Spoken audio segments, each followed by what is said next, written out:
우리 다 함께 사도신경 고백하심으로 살아계신 하나님을 예배하도록 하겠습니다.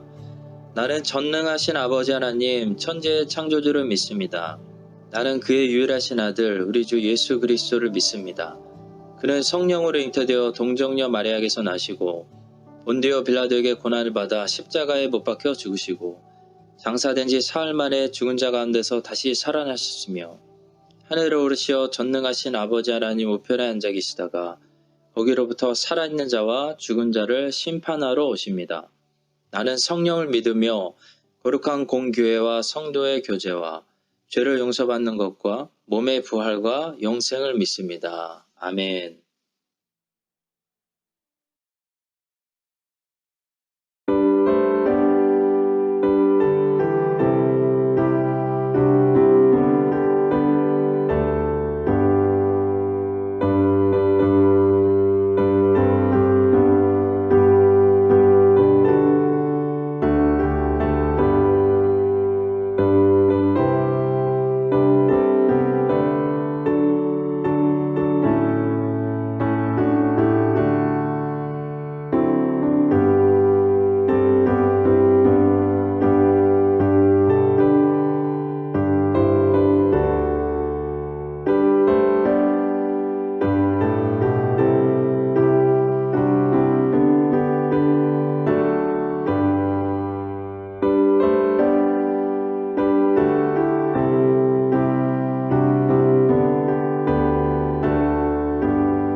이제 교회 소식을 함께 나누도록 하겠습니다.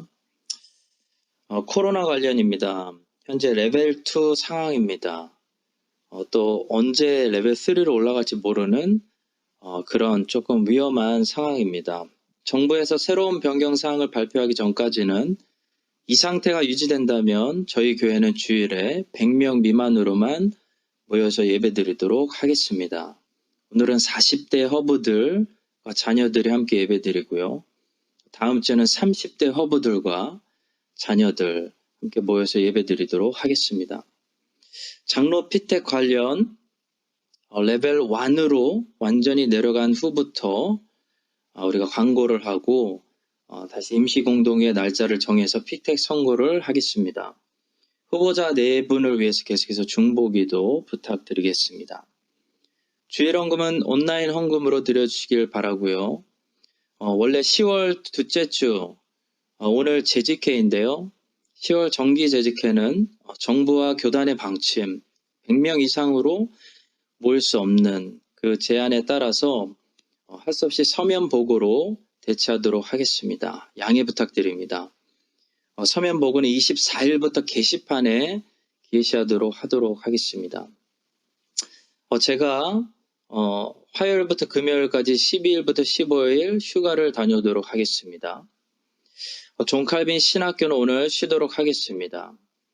이번 주 새벽 설교는 우리 김대원 전도사님과 전성화 전도사님께서 돌아가면서 수고해 주시겠습니다. 수요 저녁 예배는 로고스 교회 담임 목사님이신 추동환 목사님께서 설교해 주실 예정입니다. 식료품과 생필품을 필요하신 분들은 선교사역원에 연락해 주시기를 부탁드립니다.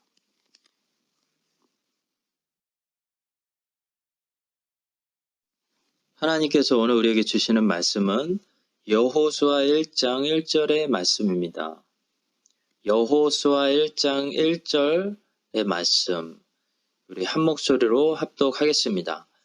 여호와의 종 모세가 죽은 후에 여호와께서 모세의 수종자 눈의 아들 여호수아에게 말씀하여 이르시되. 아멘.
살아계신 하나님 아버지 감사드립니다.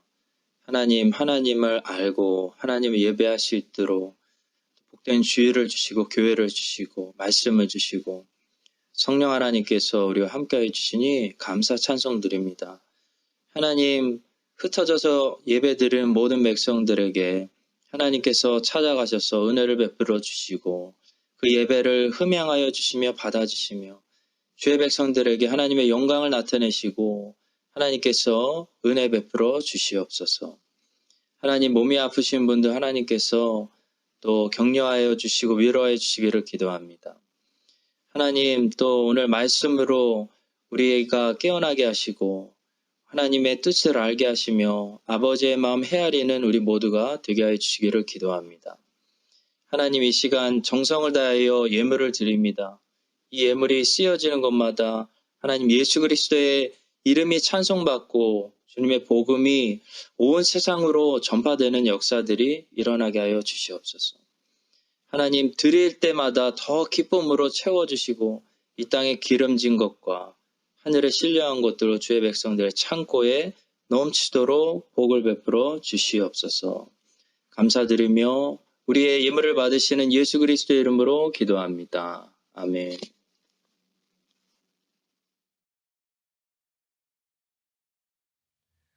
네, 오늘은 여호와의 종 모세가 죽은 후에라는 제목으로 주일 설교 말씀을 전하도록 하겠습니다.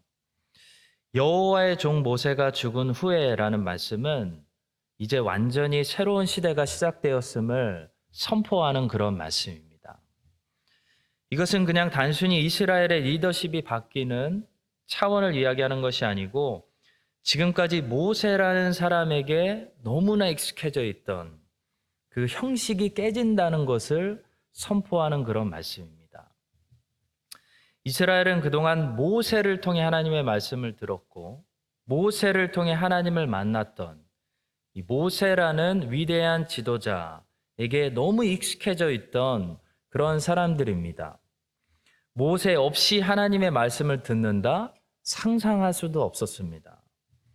모세가 아닌 다른 사람에게 하나님의 말씀이 임하는 거 매우 어색한 일입니다.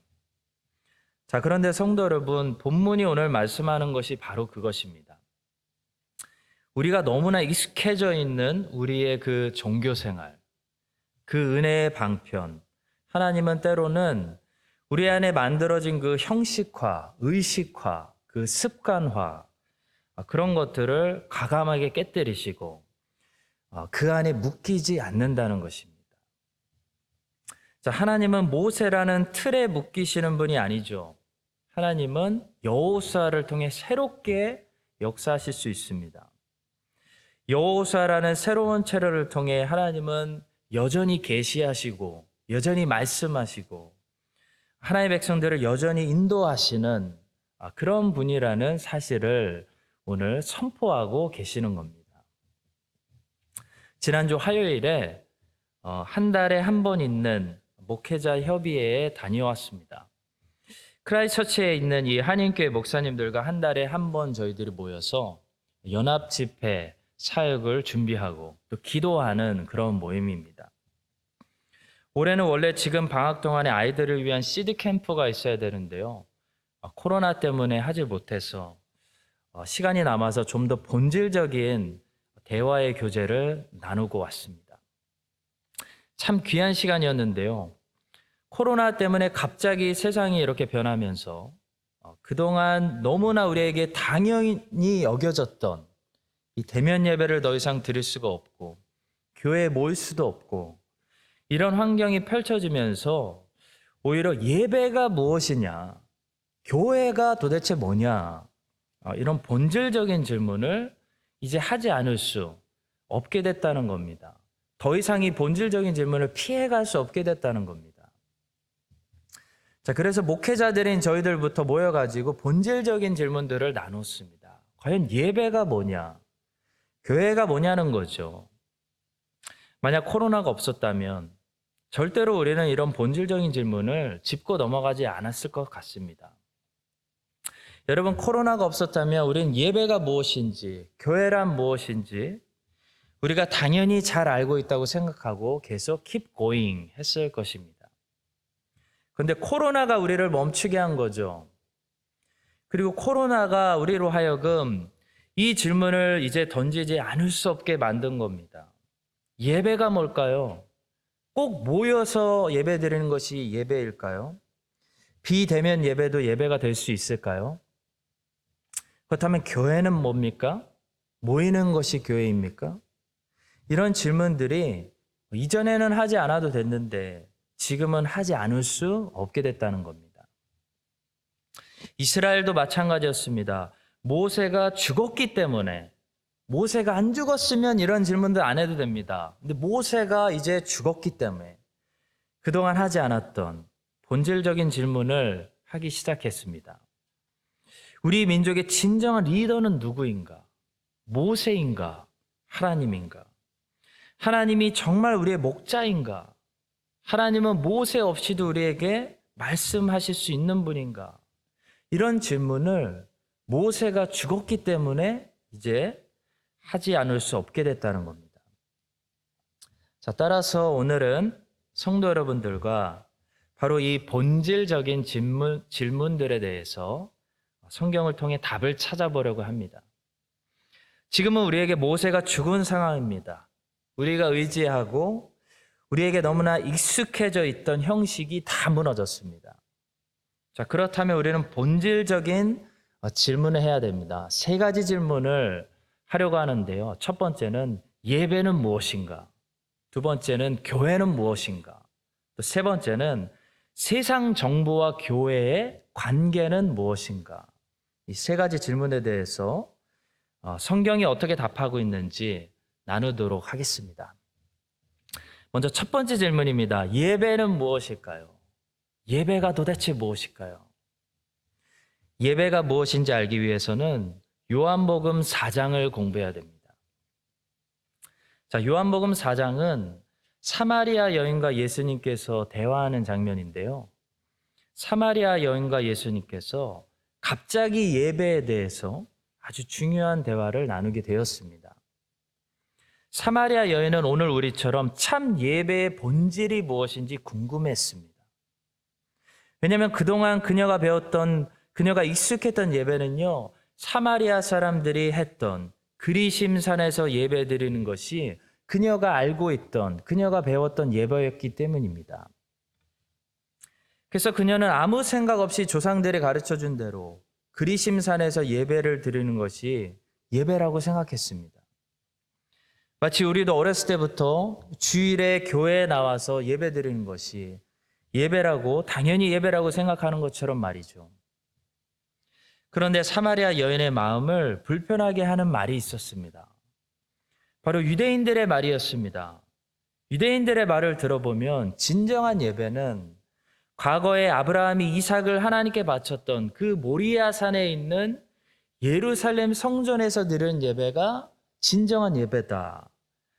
그런 말을 사마리아 사람들에게 했기 때문입니다. 자, 그래서 그녀는 예배의 본질에 대해서 늘 궁금해하고 있었던 것 같습니다.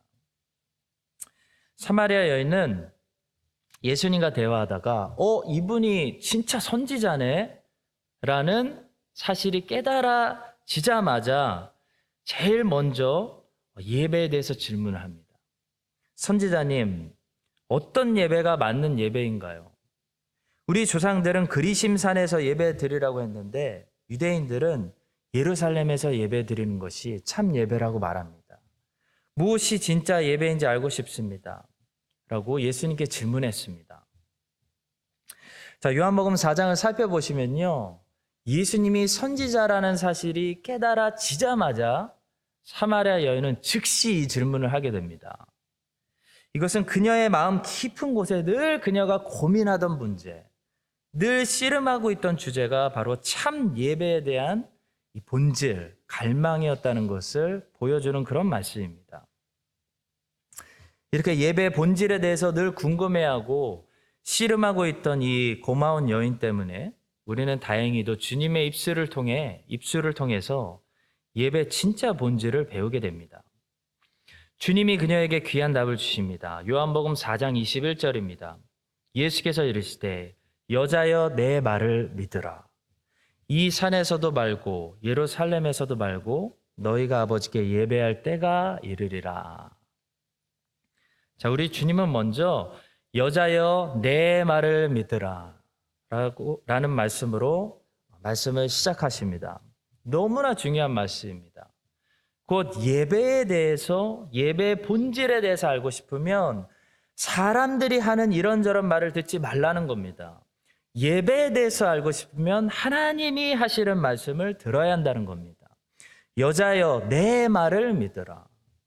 그만큼 이 예배에 대해서만큼은 우상 숭배가 많기 때문에 사람들이 많은 말을 한다는 겁니다. 이게 예배다, 저게 예배다, 그리심산이 예배다, 예루살렘에서 드리는 것이 예배다라고 많이 말한다는 겁니다.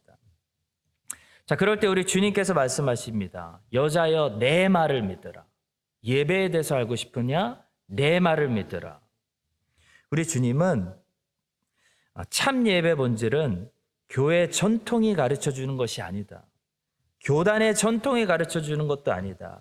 하나님의 말씀이 가르쳐주시는 것이 참된 예배다라고 말씀하십니다. 그래서 우리 주님은 예배의 본질에 대해서 가르쳐주시죠. 이 산에서도 말고 예루살렘 산에서도 말고 일단 두 장소를 다 거부하십니다. 여러분, 이것은 참된 예배가 장소의 문제가 아니라는 것을 말씀하는 겁니다. 사람들은 언제나 이방 종교처럼 우상의 제단처럼 예배를 장소와 연관시키려고 했습니다. 그러나 우리 주님은 참 예배가 어떤 특별한 장소 때문에 드려지는 것이 아니다라고 딱 잘라서 말씀하십니다. 한마디로 이 크라이스트처치 한인 장로교회라는 장소 때문에 주님이 우리의 예배를 받으시는 것이 아니라는 겁니다. 만약 여기서 드려지는 예배를 우리 하나님이 흠양하시고 받으신다면 한 가지 분명한 사실은요, 그것은 하나님께서 이 장소와 시간 때문에 예배를 받으시는 것이 아니라는 겁니다. 그러면서 주님은 참된 예배의 본질에 대해서 사마리아 여인에게 이렇게 말씀하십니다. 요한복음 4장 23절과 24절. 아버지께 참되게 예배하는 자들은 영과 진리로 예배할 때가 오나니 곧 이때라. 아버지께서는 자기에게 이렇게 예배하는 자들을 찾으시느니라. 하나님은 영이시니 예배하는 자가 영과 진리로 예배할지니라 말씀하십니다. 성도 여러분, 예배 드리는 자가 제일 먼저 기억해야 될 것은요, 제일 첫 번째 기억해야 될 것은요, 하나님은 영이시다라는 사실입니다. 따라서 예배라는 것은 육적인 사건이 아니라 영적인 사건입니다. 육적으로 아무리 화려하게 하는 것은요, 예배랑 아무 상관없다는 겁니다. 성직자가 앞에서 육적인 화려한 옷을 입고 예배당을 금으로 막 칠하고 높은 천장을 화려하게 만들고 훌륭한 음악으로 채우는 거, 이런 모든 육적인 일들은 영이신 하나님께 드리는 예배와 아무 상관없다는 겁니다. 여러분, 오늘날 교회 안에서 드려지는 일부 교회 안에서 드려지는 예배들을 보시면요, 영을 깨우는 일들보다는 오히려 영의 집중력을 흐리는, 영이 잠들게 하는 그런 일들을 많이 한다는 거 볼 수 있습니다. 어떻게 할까요? 육적인 것을 막 부추깁니다. 육적인 것을 자극할수록 우리 영은 집중력을 잃어버립니다. 우리 영은 잠들게 된다는 겁니다. 오늘날 미국에서 사람들이 많이 몰린다는, 특히 젊은이들이 많이 몰린다는 그런 교회들을 보시면요, 전부 육적인 감각들을 자극시키는 그런 일들로 예배 시간을 채워놓습니다. 큰 소리로 음악을 틀어서 귀를 자극하고 육적인 감각을 최대한 흥분시키고 화려한 조명으로 우리의 시선을 혼란스럽게 하고 다 뭐 하는 거죠? 육적인 감각을 자극하는 겁니다. 흥분제를 먹이는 것과 같습니다. 자, 여러분, 사람은 육을 쓸수록, 육을 자극시킬수록, 흥분시킬수록 영을 더 잠자게 합니다. 여러분, 왜 주님께서 종종 금식하라고 우리에게 말씀하시는 거냐면, 육을 절제시킬 때, 육을 덜 쓸 때 우리의 영이 집중력이 생기고 민감해지기 때문입니다. 자, 육을 절제시키고 최대한 쓰지 않을 때 우리의 영이 비로소 깨어나기 시작합니다. 자, 그런데 사람들 모아놓고 큰 음악으로 육적인 감각을 최대한 흥분시켜 놓고 화려한 영상으로 우리의 시선을 사로잡게 하는 일들은요, 참 예배와는 전혀 관계없는 반대길로 가는 그런 일들이라는 것이죠. 성도 여러분, 진정한 예배는 영과 진리로 드리는 것이 참 예배입니다.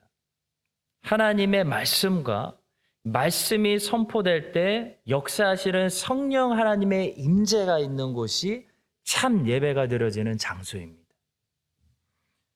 자, 여러분, 그러나 오해하지 마십시오. 저는 가스펠 찬양을 반대하는 사람이 절대로 아닙니다.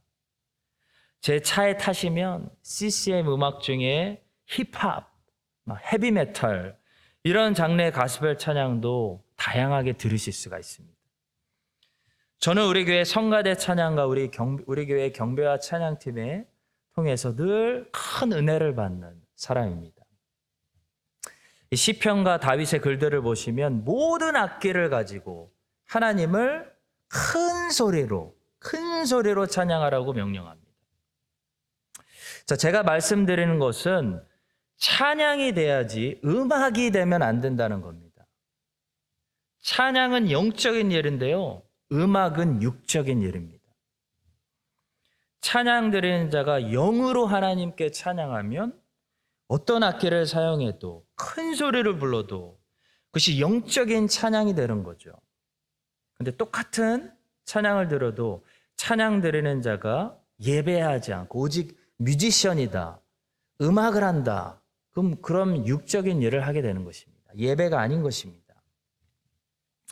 자, 여러분, 제가 지적하는 미국의 교회들은 아예 대놓고 교회 전략을 의도적으로 음악과 엔터테인먼트를 사용해서 사람들의 육적인 감각을 흥분시키고 그래서 사람들을 끌어모으려고 음악을 하나의 전략으로 사용하는, 음악을 예배를 대체시키는 그런 교회들을 지적하는 것입니다.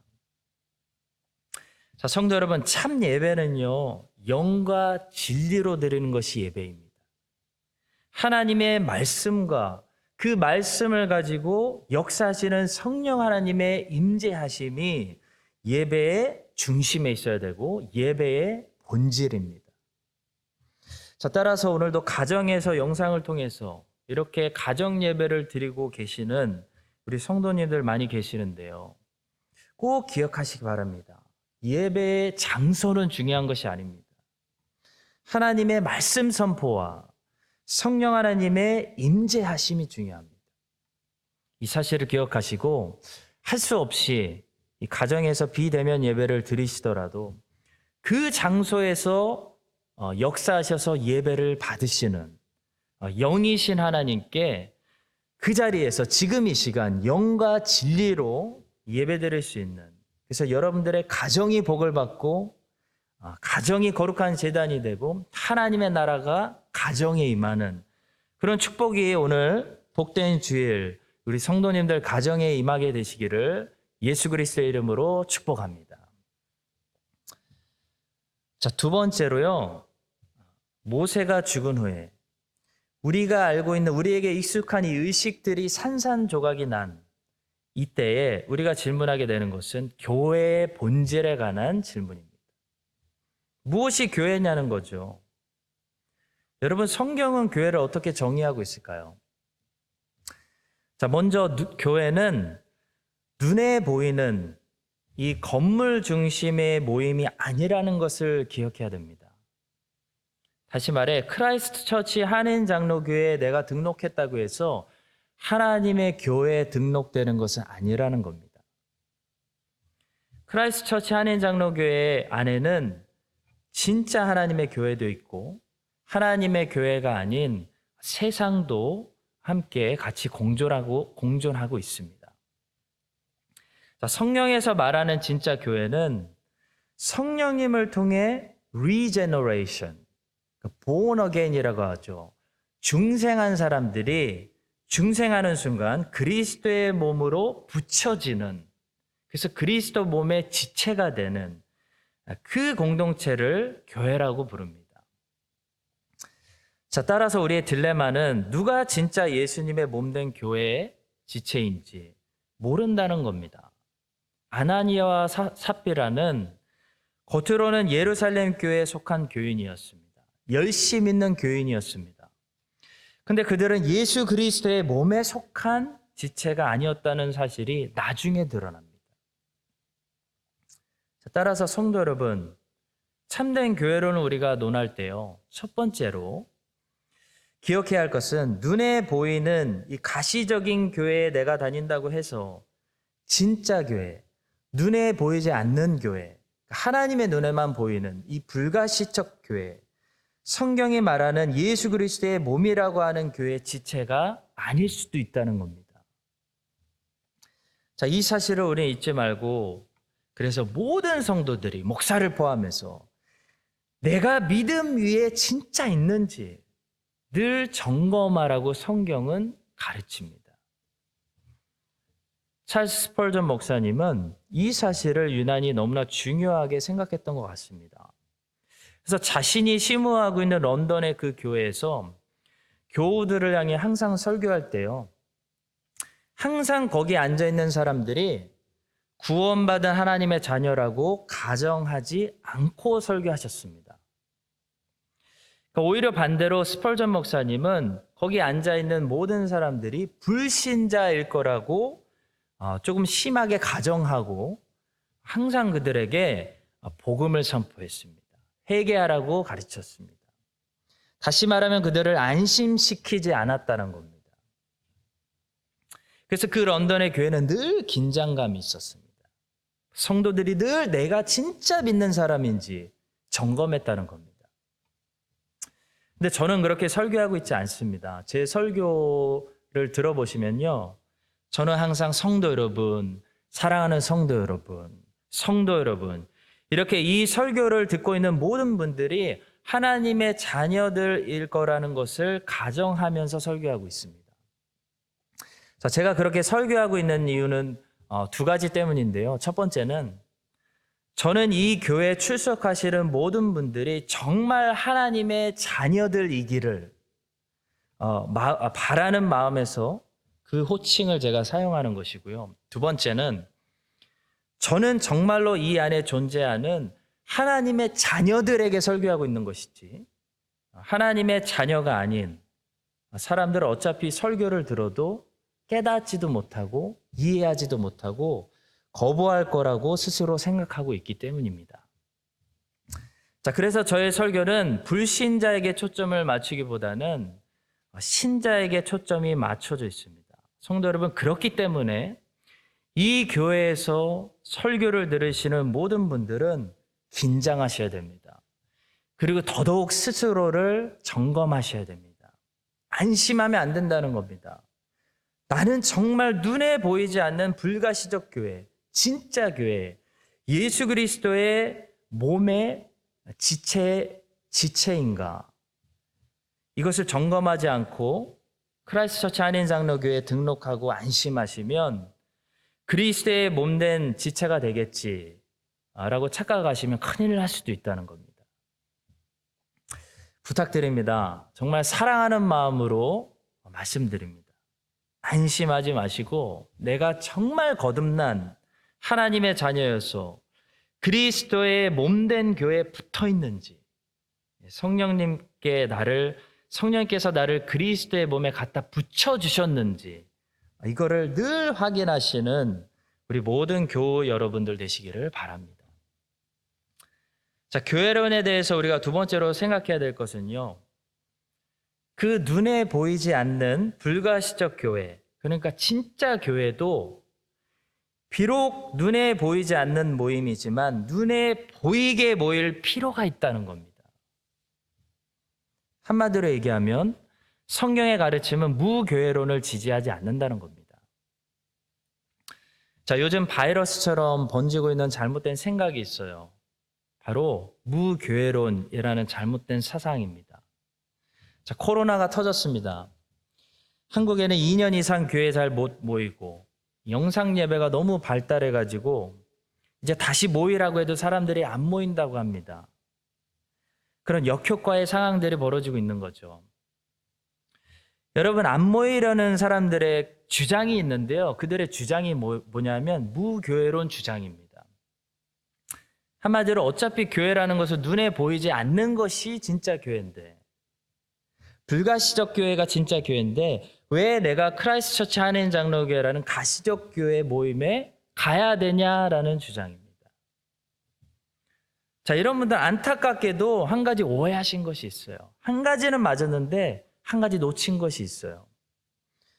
물론 진정한 교회란 눈에 보이는 가시적 교회가 아니라 불가시적 교회가 진짜 교회인 거 맞습니다. 자, 그런데 성경을 보시면요. 이 눈에 보이지 않는 불가시적 교회는 항상 눈에 보이게 모였다는 겁니다. 그들은 흩어지지 않았습니다. 그들은 영적으로 진짜 그리스도 안에 서로 연결되어 있었다는 것을 육적으로도 드러냈습니다. 이 사실을 우리는 놓치면 안 되는 것입니다. 세상이 그들을 볼 수 있었다는 겁니다. 그들이 모였기 때문입니다. 여러분, 신약 성경의 절반 이상이 교회론에 관한 메시지입니다. 사도행전은 교회 탄생, 교회 확장에 대해서 말하고 있는 책이고요. 바울 서신 13권은 전부 교회에 관한, 아니면 교회에서 심우하는 목회자들에 관한 서신입니다. 공동서신도 교회들에게 보내는 편지고요. 요한계시록도 교회들에게 보내는 편지였습니다. 여러분, 이 눈에 보이지 않는 불가시적 교회들이 눈에 보이도록 실제로 그 에베소에서 모이고 있었고, 실제로 고린도에서 모이고 있었고, 빌립보에서 모이지 않았다면 어떻게 누구에게 그 편지들을 보낼 수 있었겠습니까? 신약 성경은요, 교회가 분명히 눈에 보이도록 모였다라고 말씀하고 있습니다. 그 증거들은 너무 많아서 성경 전체에 있기 때문에 다 보여드리려면 시간이 없고요. 두 구절만 말씀드리고 넘어가겠습니다. 사도행전 20장 7절에 보시면 드로아, 옛 트로이 도시죠. 드로아라는 곳에서 주일마다 교회가 모이고 있었다는 것을 분명히 말씀합니다. 그 주간의 첫날에, 주일이죠. 그 주간의 첫날에 우리가 떡을 떼려 하여 모였더니 바울이 이틀날 떠나고자 하여 그들에게 강론할세 말을 밤중까지 계속하매. 드로아 교회는 영적으로만 그리스도 안에서 서로 연결되어 있는 것이 아니라 육적으로도 연결해서 주일마다 모이고 같이 떡을 떼고 공적으로 말씀 선포가 있는, 지금 우리와 똑같은 그런 모습의 교회였다는 겁니다.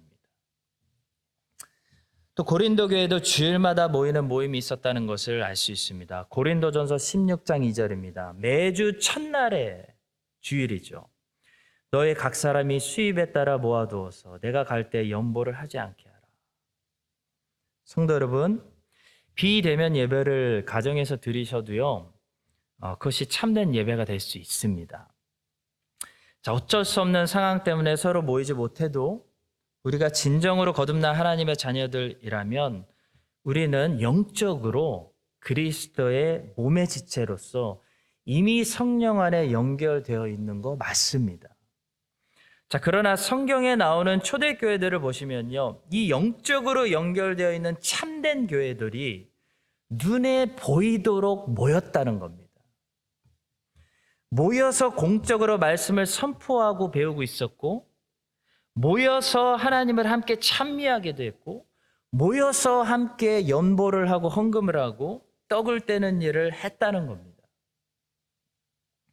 여러분, 이 사실을 기억하시고 우리가 다시 모여서 예배 드릴 수 있는 그날을 사모하시기 바랍니다. 영적으로 연결되어 있다면 육적으로 그 모습이 나타나는 것은 매우 자연스러운 것입니다. 당연한 것입니다. 영적으로 사랑하면 육적으로 사랑하는 것이 나타날 수밖에 없습니다. 여러분과 제가 어쩔 수 없이 떨어져 있더라도 성령 안에서 참된 교회로 우리가 연결되어 있다는 것을 기억하시고, 또 모일 수 있을 때 최대한 열심히 함께 모여서 우리가 진정한 그리스도의 몸이라는 것을 세상 사람들이 다 볼 수 있도록 세상에 드러내고 증거하는 그런 참된 교회가 될 수 있기를 예수 그리스도의 이름으로 축복합니다. 자, 마지막 세 번째입니다. 꼭 다루고 싶은, 다루어야 하는, 표면 위에, 수면 위에 드러나고 있는 너무나 중요한 주제죠. 세상 정부와 교회가 어떤 관계에 있냐는 겁니다. 자, 세상이 이렇게 되면서 하나님의 자녀들이 가장 혼란스러운 부분이 과연 세상 정부의 말을 그냥 착하게 듣고 살아야 되느냐, 아니면 시위하고 데모해야 되느냐, 이 부분입니다. 자, 세상 정부와 교회와의 관계는 너무나 중요합니다. 우리가 성경을 통해 꼭 알아야 되는, 가르침을 받아야 되는 부분입니다. 자, 왜냐하면 그걸 잘 가르침 안 받으면요, 중세시대 천년의 역사가 반복될 수 있기 때문입니다. 자, 성도 여러분, 교회는 세상 정부와 따로 가야 됩니다. 자, 무슨 말이냐면 정교유착이 이루어지면 안 된다는 겁니다. 정교유착이 뭐죠? 교회가 그 세력을 세상 정치에까지 확장시키는 겁니다. 한마디로 뉴질랜드가 공식적으로 교회가 다스리는 그런 기독교 국가가 됐으면 좋겠다라는 생각이 정규유착입니다. 그래서 항상 뉴스를, TV를 틀면 하나님 이야기가 나오고 예배하는 것으로 하루가 시작되고 학교에서도 성경을 가르치고 이런 기독교 국가, 공식적인 기독교 국가가 됐으면 좋겠다. 이게 정규유착입니다. 유토피아죠. 그런 일은 절대로 일어날 수가 없습니다. 자, 얼핏 생각하면 이게 굉장히 좋을 것 같은데요. 정규유착이 실제적으로 이루어지게 되면 어떻게 되냐면 절대로 정치가 복음화되고 기독교화되는 것이 아니라 기독교가 정치화됩니다. 기독교가 세속화됩니다. 왜냐하면 인간이 부패하고 타락했기 때문입니다. 따라서 우리는 정교유착에 헛된 꿈을 꾸면 안 됩니다. 자, 목사들은 정치의 꿈을 꾸면 안 된다는 것입니다. 정치는 정치하시는 분들에게 맡기고 목사들은, 성직자들은 정치하는 것이 아니라 영적인 일에 온 집중을 해야 된다는 겁니다. 성직자들이 정치해서 정치에까지 세력을 넓혔던 것, 그게 중세시대 1000년의 역사고 로마 카톨릭의 역사였습니다. 성도 여러분, 정치와 교회는 따로 가야 됩니다. 구약의 예를 들면요, 느헤미야와 아닥사스다 왕의 관계를 이해하시면 되겠습니다. 자, 다음에 기회가 있으면 이 부분에 대해서는 더 깊이 자세히 말씀드리도록 하겠습니다. 너무나 중요하기 때문입니다. 자, 오늘 마지막으로 집중하고 싶은 것은 이거죠. 코로나 때문에 교회 모임에 제한을 두는 이런 상황 속에서 교회가 과연 정부의 방침에 순종해야 되느냐, 아니면 불순종하고 강행군에서 모여야 되느냐, 이겁니다. 자, 이것은 한마디로 사도행전 4장 말씀에 순종해야 되느냐, 아니면 로마서 13장의 말씀에 순종해야 되느냐에 관한 주제입니다. 사도행전 4장에 보시면요, 유대인들의 산헤드린 정부위원들이 사도들을 위협하면서 이렇게 말했습니다. 다시는 예수의 이름으로 말하지도 말고 가르치지도 말라. 자, 이럴 때 사도들이 뭐라고 대답했죠? 하나님 앞에서 너희들의 말 듣는 것이 하나님의 말씀 듣는 것보다 옳은지 판단해라 말했습니다. 자, 여러분, 만약 정부가 별 이유도 없이 예수의 이름으로 말하는 것을 금하게 하고 성경을 가르치지 못하게 하고 전도하지 못하고 복음 선포하지 못하게 하면 우리는 하나님과 사람 앞에서 하나님 말씀에 순종해야 됩니다. 그래서 중국이나 북한에서는 모이지 말라고 해도 핍박 무릅쓰고 지하에서 모이는 겁니다. 하나님 말씀을 나누는 겁니다. 자, 그런데 여러분, 뉴질랜드 정부에서 모임을 절제해달라고 하고 모임을 100명 이상 모이지 말라고 하는 것은요, 자, 첫 번째로 복음에 관한 것이 아닙니다.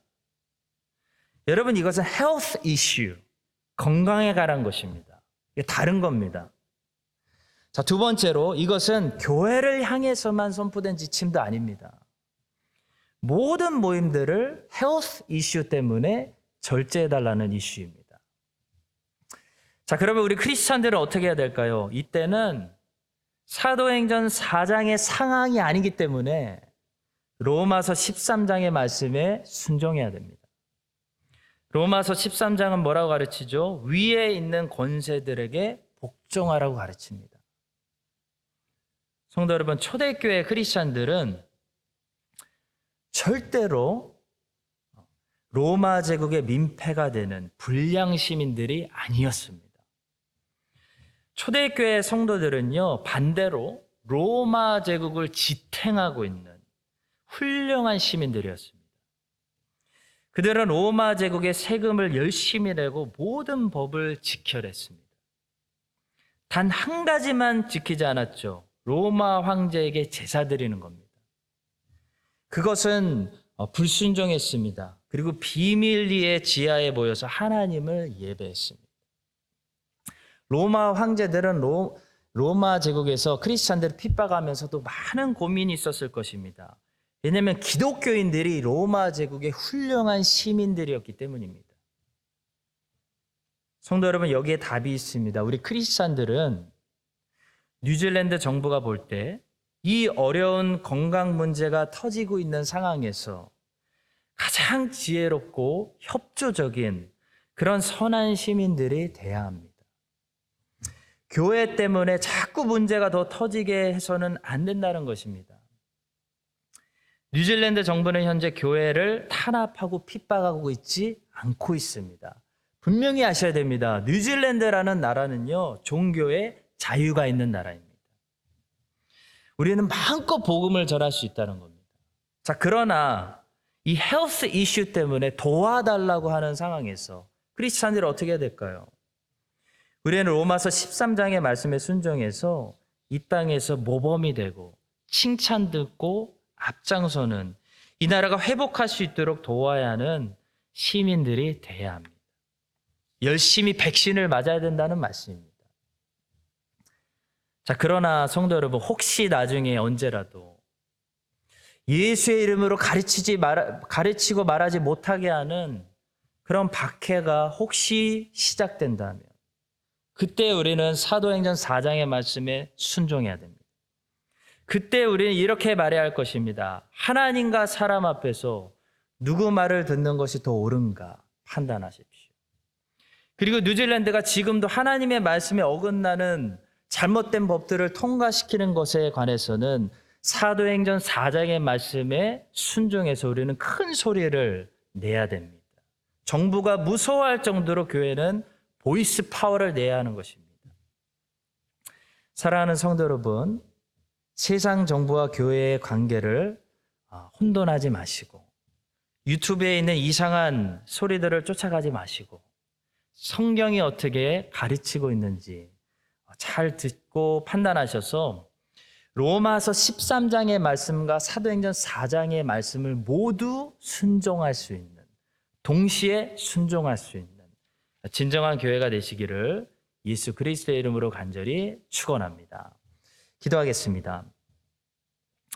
거룩하신 하나님, 모세가 죽은 후에 그동안 너무나 익숙했던 모든 틀이 깨지고 이스라엘이 형식에서 벗어나서 본질이 무엇인지 점검했던 것처럼 오늘날 코로나를 통해 그동안 우리가 너무나 당연하게 생각해왔던 이 형식과 틀을 완전히 부수시고 예배가 무엇인지, 교회가 무엇인지, 세상과의 위치에서 크리스찬은 어떻게 존재하는지 성경을 통해 본질을 배우게 하심을 감사합니다.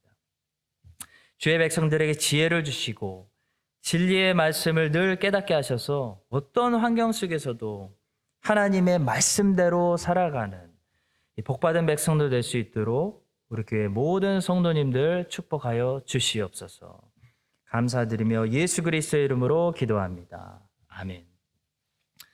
지금은 우리 교회의 머리가 되시는 예수 그리스도의 은혜와 어제와 오늘과 내일이 동일하신 하나님 아버지의 신실하신 사랑과 우리와 동행하시며 우리를 진리로 매일 이끄시는 성령님의 역사하심이 역사의 터닝 포인트 가운데 서 있는, 그래서 하나님의 말씀에 귀를 기울이며 새로운 시대에 앞장서는 리더들이 되기를 다짐하는 우리 모든 크라이스트 처치 한인장로교회 성도들 위해 이제부터 영원까지 함께 하시기를 간절히 축원드립니다.